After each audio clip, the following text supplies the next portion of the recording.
கரூர் நாடாளுமன்ற தொகுதி பாஜக வேட்பாளர் செந்தில்நாதனை ஆதரித்து கோவை தெற்கு சட்டமன்ற உறுப்பினர் வானதி சீனிவாசன் திறந்த வாகனத்தில் பிரச்சாரம் மேற்கொண்டார். வேலுச்சாமிபுரத்தில் பேசிய வானதி சீனிவாசன், பெண்களின் கஷ்டத்தை உணர்ந்து முன்னாள் முதல்வர் ஜெயலலிதா தாலிக்கு தங்கத்தை கொண்டு வந்தார் என்றும் தற்போதைய திமுக அரசு அதை நிறுத்திவிட்டது என்றும் குற்றம் சாட்டினார். தாலிக்கு தங்கம் திட்டத்துக்கு பதிலாக பேருந்து இலவசமாக விட்டிருப்பதாக கூறப்படும் நிலையில் அந்த பேருந்துகள் வருவதே இல்லை என்றும் அவர் கூறினார்.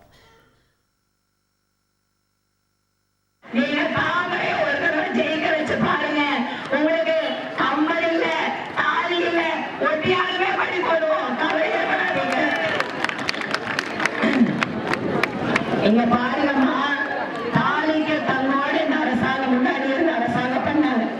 ஜெயலலிதா அம்மா பொம்பளைங்களோட கஷ்டத்தை புரிஞ்சுட்டு தாலிக்கு தங்கோட கொண்டு வந்தாங்க. ஆனா இப்ப இருக்கிற ஸ்டாலின் அரசாங்கம் வந்த உடனே அந்த திட்டத்தை நிறுத்திட்டாங்க. நாங்க தங்கம் கொடுக்கறதுக்கு பதிலா பெண்களுக்கெல்லாம் இலவசமா பஸ் கொடுத்துருக்கோம்னு சொன்னாருமா.